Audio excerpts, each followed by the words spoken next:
Muy buenas y bienvenidos a mi canal. En este vídeo voy a desvelaros el enigma del horno vasco. Pero antes de entrar de lleno en la materia, os voy a hacer una breve introducción de la historia metalúrgica. ¿Sabíais que la historia de la metalurgia vasca se remonta a más de 2500 años en el tiempo?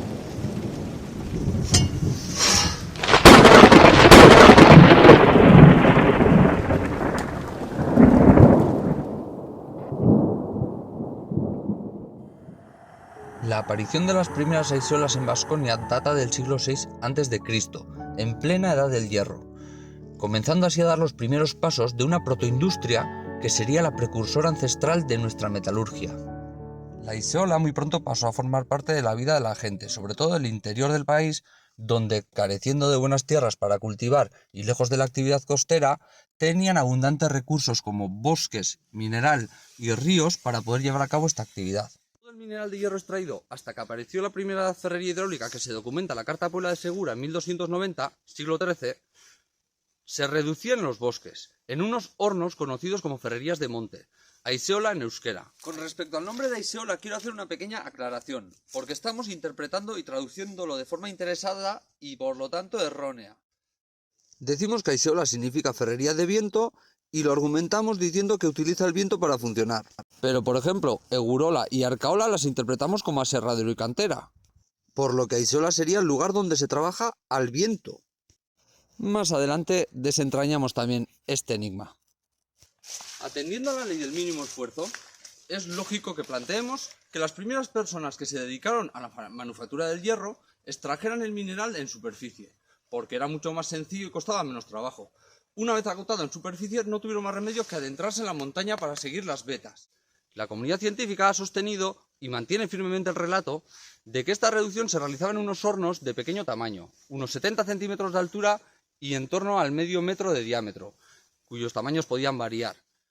En estas imágenes podemos ver uno de estos hornos que se ha reconstruido para la arqueología experimental. Y tal y como han demostrado las intervenciones arqueológicas, este es el tipo de horno que se utilizó en los primeros procesos de transformación del mineral. Sabemos que la siderurgia tuvo una eclosión importante a partir del siglo X u XI. Prueba de ello son de que en el Fuero de San Sebastián, otorgado por Sancho el Sabio de Navarra, ya se recoge la primera ley a nivel de toda Europa en la que se regula la explotación del mineral.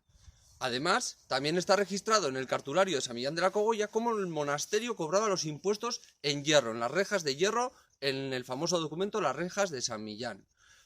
Esto constata la importancia del hierro, aparte de que se comerciaba también con mineral, que se exportaba desde los puertos, cosa que también está documentada. Los claroscuros de la historia empiezan cuando nos preguntemos cómo fueron capaces de procesar tan ingente cantidad de mineral de hierro que se extrajo de estos montes con estos pequeños hornos, habida cuenta de que hasta día de hoy han llegado muy pocos. La comunidad científica frente a esto rebate que han desaparecido por el paso del tiempo, la roturación de los bosques, etc. Bueno, y una vez hecha esta introducción, es el momento de desentrañar el misterio. Os voy a contar la historia de Xavier, un señor que hizo un descubrimiento del que seguramente la mayoría no habéis oído ni hablar. ¿Cómo fueron capaces de hacerlo? Atentos, que esta historia es verídica.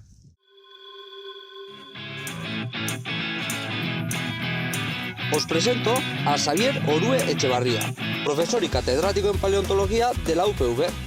Y además de ser el protagonista de una historia en la que ya os advierto que hay giros inesperados, estuve con él un día y me pareció un señor humilde y trabajador. Todo comenzó en uno de sus paseos habituales, que le picó la curiosidad y se asomó a ver un calero, igual que estoy haciendo yo en el vídeo. Mientras observaba la estructura, el que conoce los caleros se extrañaba de cosas que veía y que no le cuadraban. Cosas extrañas. Y tan extrañas. Se quedó alucinado al ver que había escorias de hierro incrustadas en la pared del calero. Aquello no era normal.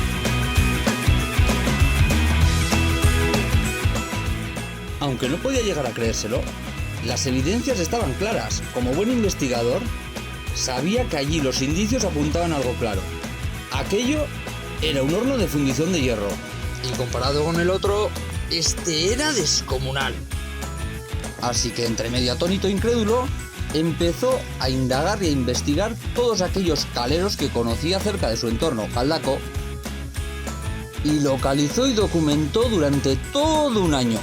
Un año que le llevó a concluir que efectivamente existía un tipo de horno gigantesco del que no se tenía conocimiento.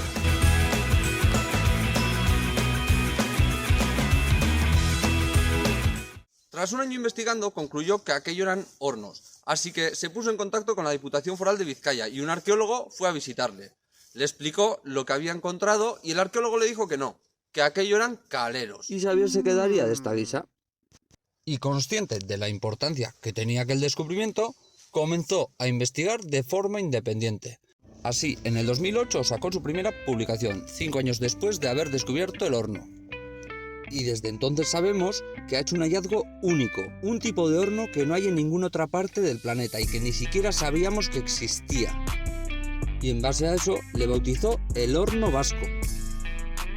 Parece ser que con el auge de la industria en torno al siglo X-XI empezaron a aparecer centenares de estos hornos por todas partes.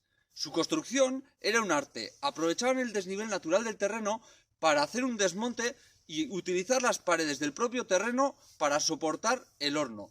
De este modo evitaban roturas y pérdida de material. Y es que las paredes de estos hornos construidas de piedra que revestían de arcilla por dentro podían medir 3, incluso más de 4 metros. Y con una base que también superaba los 3 metros, incluso 4, imaginaros el tamaño que podrían llegar a tener. Ahora sí, ahora tiene sentido. Ahora comprendo cómo se pudo producir tanto hierro en una época determinada. Su hallazgo no ha tenido repercusión, dado que las voces autorizadas y los equipos que se dedican a investigar las aiseolas de Euskadi en ningún momento reconocieron su trabajo. De hecho, lo desacreditaron. No obstante, tengo que aclarar que he leído que en el 2022, en una publicación de este grupo de investigadores, con respecto a unas investigaciones propias, hacen una pequeña mención en el último párrafo, y dicen lo siguiente. En el siglo XI, con la eclosión de la siderurgia, se documenta la aparición de un singular horno, por su gran tamaño, forma exvasada y carácter de superestructura.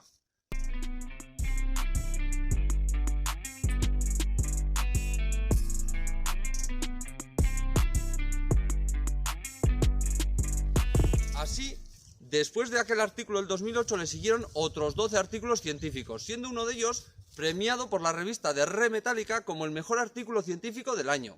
La última información que tengo es de hace unos años, en la que ya llevaba 300 hornos localizados, es decir, gran parte de los caleros que creemos que son caleros no son caleros, son hornos de fundición de hierro.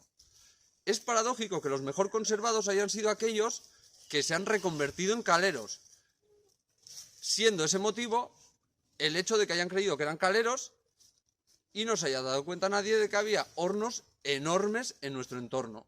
Y ahí voy a desentrañar el enigma de Aiseola. Aiseola no es horno de viento, es el horno del viento. Aise es un ser de la mitología vasca, el dios viento, que nos la puede liar a su antojo. Por lo tanto, Aiseola viene a decir que es un horno que funciona según los vientos, que depende del viento, y es el viento el que decide que funcione bien o no. El descubrimiento de Xavier Oruetxebarria sobre el horno vasco es un hito significativo en la historia vasca. A pesar de las controversias y desafíos, su dedicación ha sido reconocida con premios y publicaciones científicas, destacando como un importante avance la comprensión de la antigua siderometalurgia vasca. La reinterpretación de lo que hasta ahora considerábamos verdades incuestionables en la historia y arqueología nos invita a reflexionar sobre la importancia de desafiar las creencias establecidas. La resistencia a cuestionar lo que damos por sentado puede cerrar puertas a descubrimientos transformadores. El profesor Xavier, a pesar de miradas escépticas, nos ha recordado la esencia misma de la investigación, la necesidad de explorar, cuestionar y redefinir. Abrir nuestra mente no solo enriquece nuestra comprensión del pasado, sino que también nos permite abordar el presente con una mayor sabiduría. Así, el viaje de estos descubrimientos nos inspira a continuar explorando, cuestionando y sobre todo a estar siempre abiertos a las posibilidades que el conocimiento en constante evolución nos ofrece. Las aiseolas maestras del fuego entre nuestros bosques han fundido no solo hierro, sino también la esencia misma de nuestros paisajes. En la armonía de extraer el mineral y la danza de la madera consumida se revela que nuestros montes llevan la marca vital de estos monumentos, que encapsulan siglos de esfuerzo y dedicación. Conocer estos enclaves es sumergirse en las raíces mismas de la identidad local, conectándonos con los hombres y mujeres que a lo largo de los siglos labraron su existencia entre el calor de las fraguas y el resonar de los martillos. y que estas últimas palabras conviertan en un llamado a la acción de las administraciones y la comunidad para conocer y poder conservar nuestro patrimonio histórico a las generaciones venideras. Y me despido agradecido al esfuerzo de aquellos que emprendieron una labor por restaurar, documentar y difundir nuestra herencia cultural, contribuyendo a la salvaguarda de un legado que es, en última instancia, propiedad de todos. Mas pode